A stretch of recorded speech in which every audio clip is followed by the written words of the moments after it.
Chers amis, nous poursuivons notre investigation du monde surnaturel.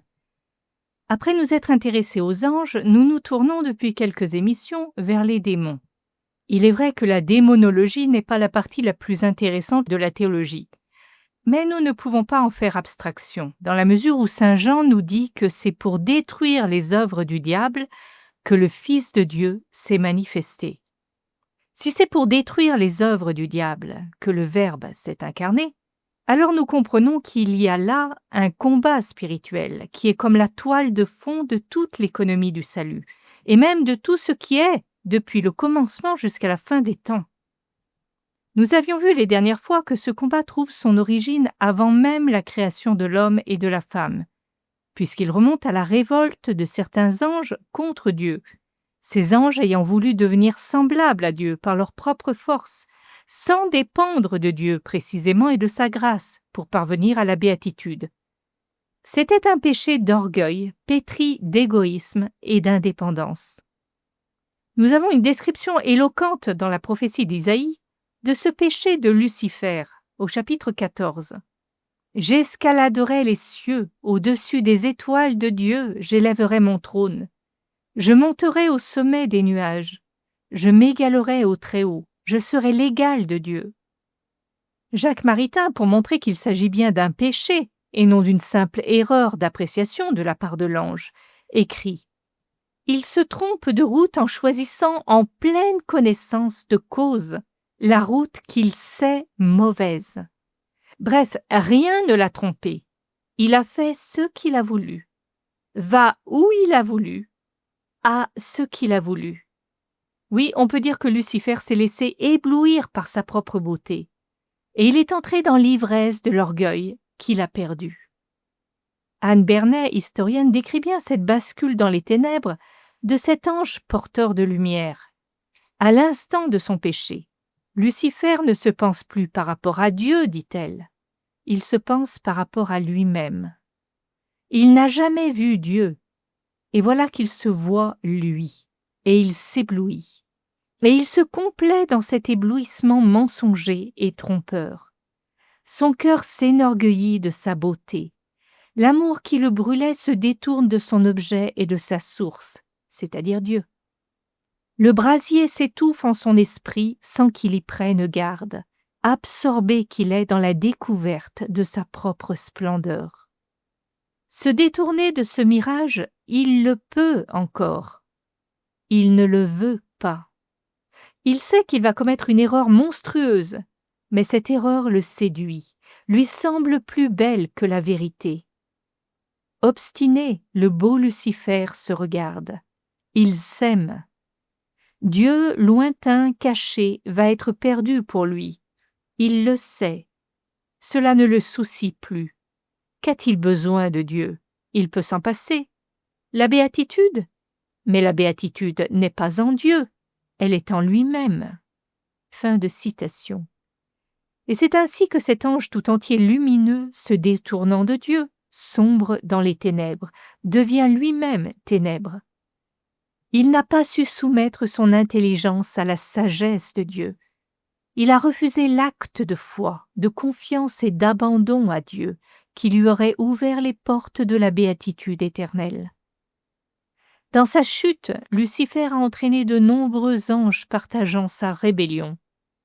Combien d'anges furent entraînés dans sa chute? Eh bien, on peut en avoir une idée dans l'Apocalypse, au chapitre 12, quand Saint Jean, évoquant le dragon, figure de Satan, dit « Sa queue balaie le tiers des étoiles du ciel et les précipite sur la terre. » Donc nous aurions un tiers des anges qui se seraient rebellés avec Lucifer contre Dieu. C'est énorme, me direz-vous. Surtout qu'ils sont des myriades de myriades. Mais en même temps, cela nous apprend que les anges fidèles sont 2 fois plus nombreux que les démons. N'est-ce pas une bonne nouvelle? Nous voyons clairement de quel côté penche la balance. La plus grande force spirituelle est du côté de Dieu. Car non seulement les anges fidèles sont 2 fois plus nombreux que les démons, mais l'Église triomphante au ciel, c'est-à-dire l'Église constituée de tous les saints, est engagée aussi dans ce combat et renforce l'armée du Christ de manière prodigieuse. Ne soyons donc pas inquiets. Le démon semble extraordinairement fort aujourd'hui. Il semble plier le monde sous son joug de terreur. Mais son temps est compté. Oui, une permission lui a été mystérieusement donnée. Mais c'est en vue d'une purification, prémisse du renouvellement du monde dans la grâce.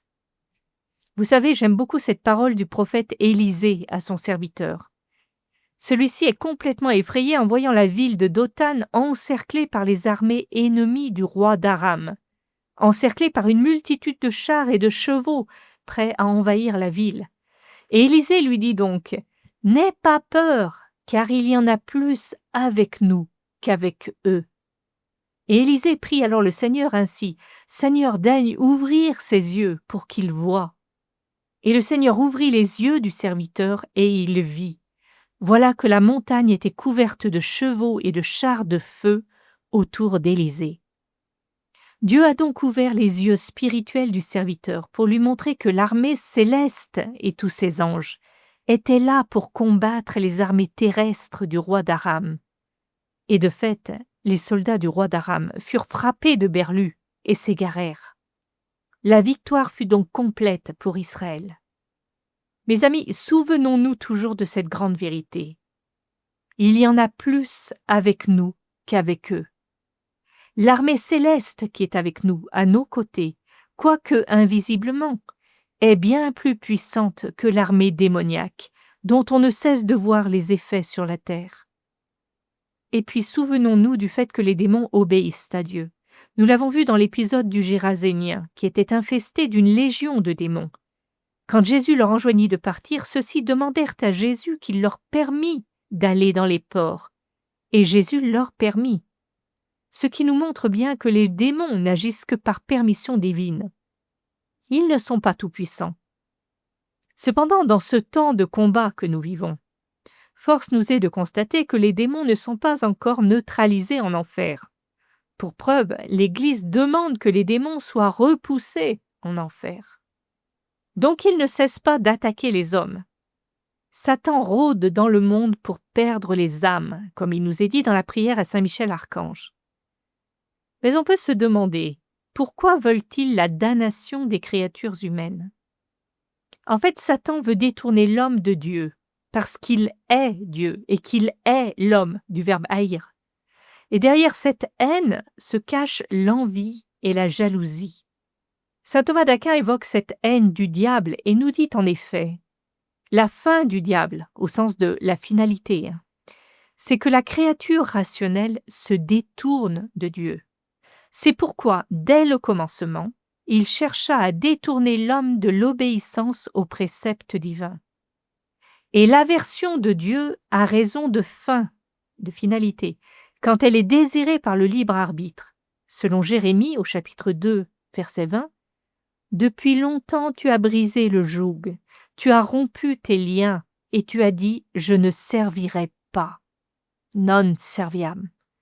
Donc, lorsque des hommes, en commettant le péché, sont conduits à cette finalité, le non serviam, ils tombent sous le régime et le gouvernement du diable, et celui-ci peut être appelé leur tête. Qu'est-ce que saint Thomas nous dit là? Eh bien que quand les hommes poussés par le démon choisissent de refuser de servir Dieu, ils tombent de fait sous le gouvernement du démon. Tout péché commis par l'homme porte en lui comme un écho de cette désobéissance initiale de Satan. Car le non serviam, je ne servirai pas, de l'homme, répond au non serviam de Satan vis-à-vis de Dieu. Le diable veut donc entraîner les hommes dans cette révolte, dans cette aversion de Dieu. Mais quel motif l'inspire? Eh bien, la haine et l'envie, comme nous l'avons dit. En fait, c'est l'homme en tant qu'il est image de Dieu que Satan veut souiller et détruire. Si Satan enrage avec tant de violence, c'est parce qu'il sait que la félicité du paradis lui est irrévocablement fermée désormais, alors que la porte de cette félicité se trouve ouverte à une créature de chair qui lui est inférieure en dignité. Ce qui le torture, c'est qu'il voit l'homme lui ravir une place qui aurait dû être la sienne. Il s'agit dès lors pour lui de tout faire pour éloigner ce rival de sa destinée éternelle et de sa vocation fondamentale d'enfant de Dieu. Car c'est bien là sa très haute vocation, comme nous le rappelait saint Paul lorsqu'il nous disait « Le Seigneur veut que tous les hommes soient sauvés et parviennent à la connaissance de la vérité. » Cette envie diabolique, elle est représentée dans les psaumes par l'image de la faim et de la soif, où nous voyons les ennemis vouloir manger le peuple de Dieu, dévorer leur chair, les engloutir ou les avaler vivants. D'ailleurs, l'iconographie médiévale ou de la Renaissance, qui a représenté les démons infernaux engloutissant leurs victimes damnées, voulait ainsi représenter le lion rugissant cherchant qui dévorer, dont nous parle Pierre dans sa première lettre au chapitre 5, verset 8. Pour parvenir à ses fins, le démon va utiliser le péché qui permet de défigurer la ressemblance trinitaire en l'âme de l'homme. Et pour cela, Satan agit sur l'imaginaire et la sensibilité humaine, qui sont capables d'influencer la volonté. Détournée de son vrai bien, celle-ci, la volonté humaine, pourra alors choisir le péché et salir en elle la beauté divine. Lorsque la tentation, qui suffit généralement à faire tomber dans les péchés, reste inefficace, alors le diable n'hésitera pas à recourir à des tactiques plus extraordinaires, que ce soit des vexations, des infestations, des obsessions, voire même des possessions. Nous reviendrons sur cela plus tard. À travers ces attaques, Satan vise à décourager l'homme, à l'enfermer dans son péché et à l'amener au désespoir, voire même au suicide, en lui faisant oublier que Dieu est miséricorde, que Dieu est tout prêt à pardonner, que Dieu peut le sauver, le libérer de ses liens mauvais. L'ennemi a gagné quand il a fait oublier à l'âme que Dieu est son bouclier et son rédempteur. Si le premier but de Satan est de détruire l'homme et sa relation avec Dieu, son deuxième but est de se faire adorer lui-même comme Dieu. Autrement dit, de détourner l'adoration due à Dieu vers sa propre personne. On peut dire que cela est son rêve diabolique depuis le commencement. Et c'est pour cela qu'il suscite de faux cultes idolâtriques. Saint Thomas d'Aquin évoque ce détournement de l'adoration vers le démon. Il nous dit « Le démon, en effet, voulut dès le commencement s'égaler à Dieu. » Et il cite Isaïe 14. « Je placerai, dit-il, mon siège vers l'Aquilon, j'escaladerai les cieux et je serai semblable au Très-Haut. » Or, cette volonté perverse, Satan ne l'a jamais révoquée. Aussi, tous ses efforts tendent-ils à se faire adorer par les hommes et à les porter à lui offrir des sacrifices, non qu'il prenne ses délices dans un chien ou un chat qui lui serait offert, mais il se délecte dans les marques de respect qu'on lui témoigne, comme s'il était Dieu lui-même. Et c'est ainsi qu'il séduit tous les païens. Saint Paul évoque cette fascination des païens pour les idoles quand il disait dans sa première lettre aux Corinthiens au chapitre 12 « Quand vous étiez païens, vous le savez, vous étiez entraînés irrésistiblement vers les idoles muettes. » Les hommes sont ainsi mus par les démons qui réussissent alors une double prouesse. Par un seul mais très grave péché d'idolâtrie, d'une part ils éloignent les hommes de Dieu, et d'autre part ils se font rendre les honneurs divins pour flatter leur orgueil diabolique.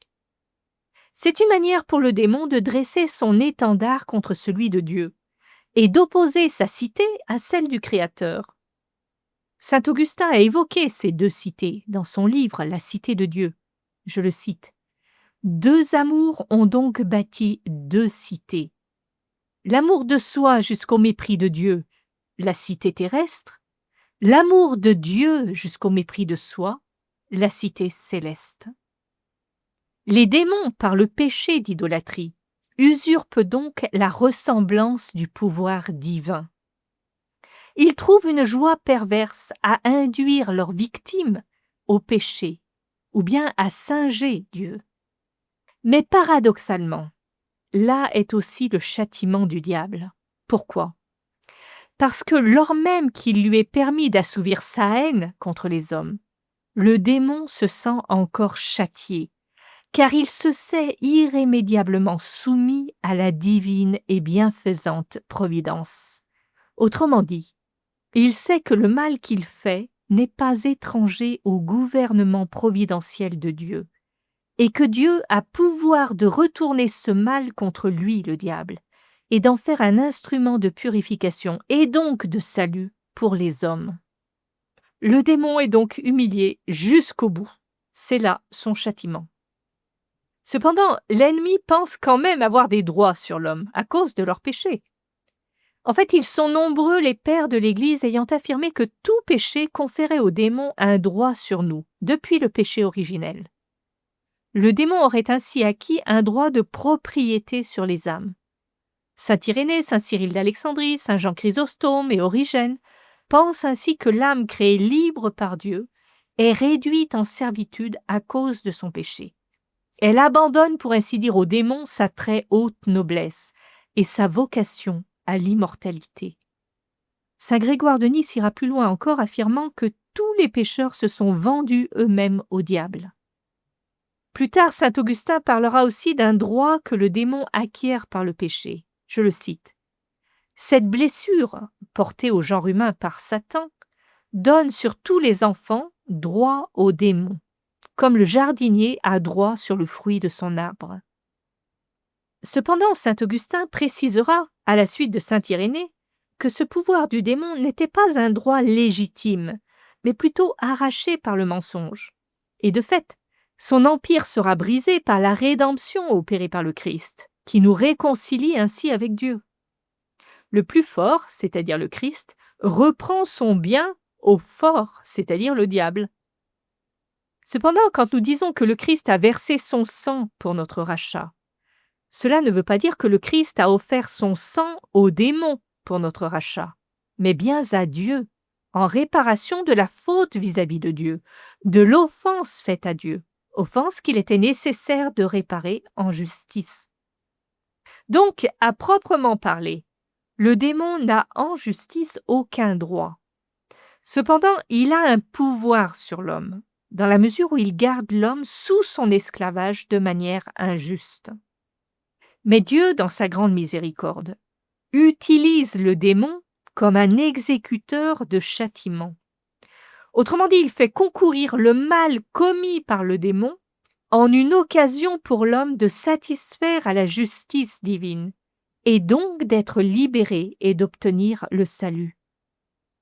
Comme le résume le père Jean-Baptiste Golfier dans son livre Tactique du diable et délivrance, les anges déchus, lumière splendide autrefois associée à la divine clarté, sont ainsi réduits à exécuter, tels des bourreaux, les sentences du souverain juge.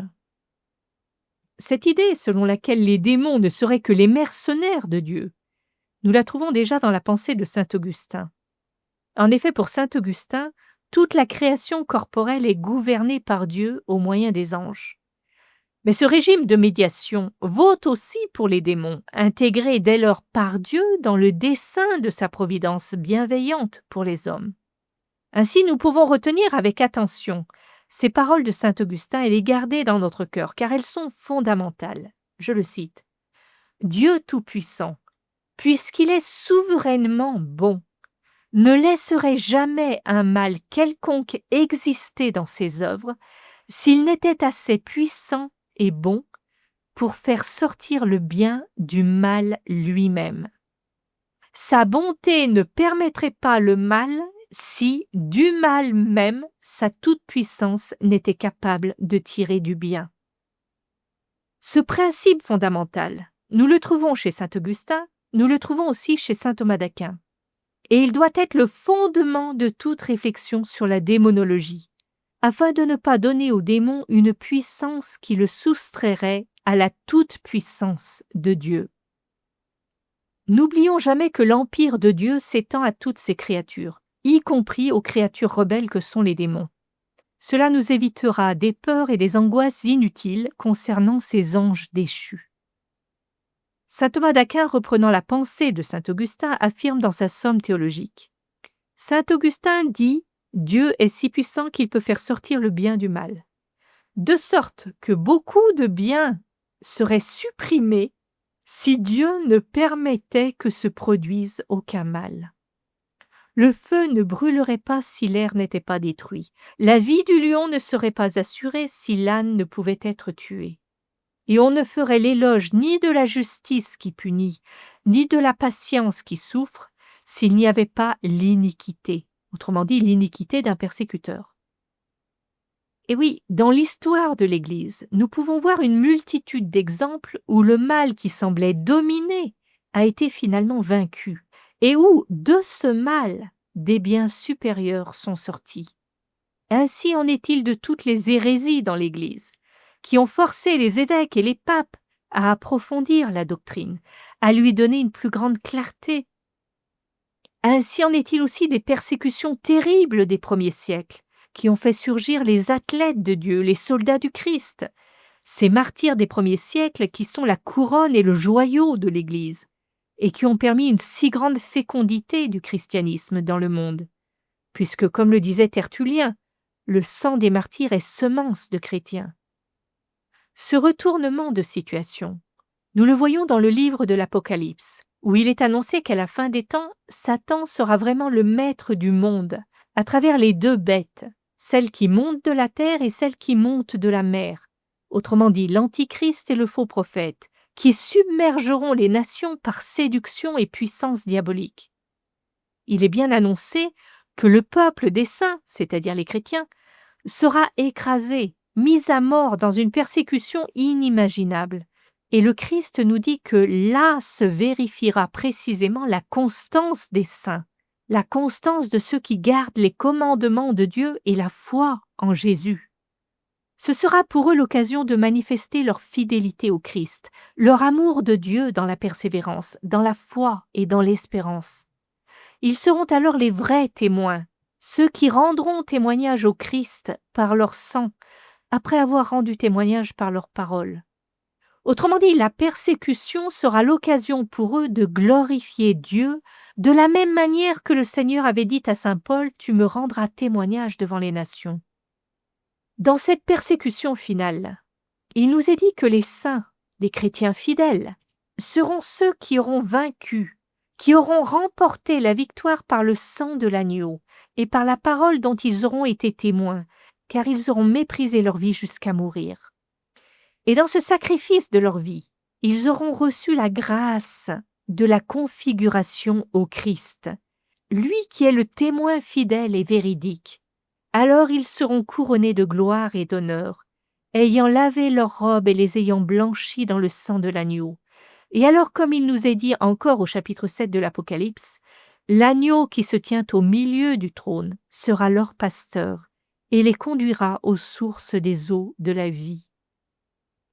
Les démons séducteurs, menteurs, persécuteurs et homicides, eux qui inspireront l'Antichrist et le faux prophète, n'auront finalement été que les protagonistes involontaires de la glorification de Dieu et de ses élus, comme ils l'ont été pour Jésus, pour saint Étienne, pour saint Paul, et pour toute cette foule immense décrite dans l'Apocalypse, foule que nul ne pouvait dénombrer, de toute nation, race, peuple et langue, debout devant le trône et devant l'agneau, vêtus de robes blanches, des palmes à la main, eux qui crient d'une voix puissante, le salut à notre Dieu qui siège sur son trône, ainsi qu'à l'agneau.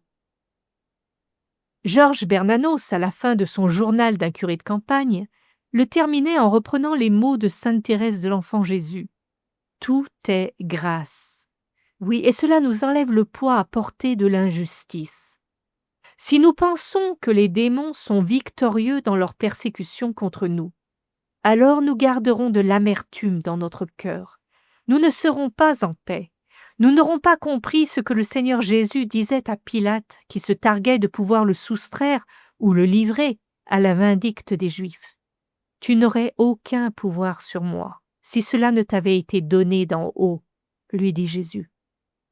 Oui, soyons bien conscients que quel que soit le mal qui nous advient des hommes inspirés par Satan, celui-ci n'aura jamais aucun pouvoir sur nous si cela ne lui est donné par Dieu. Si nous ne sommes pas convaincus de cela, alors nous laissons la porte de notre cœur ouverte à la tentation la plus subtile du démon, celle du désespoir, celle de penser que Dieu nous a abandonnés et que le démon est victorieux. Bernanos encore discernait sa présence rampante, la présence du désespoir occasionné par le démon lorsqu'il écrivait « Le péché contre l'espérance, le plus mortel de tous, est peut-être le mieux accueilli, le plus caressé. Il faut beaucoup de temps pour le reconnaître, et la tristesse qu'il annonce, le précède, est si douce. C'est le plus riche des élixirs du démon.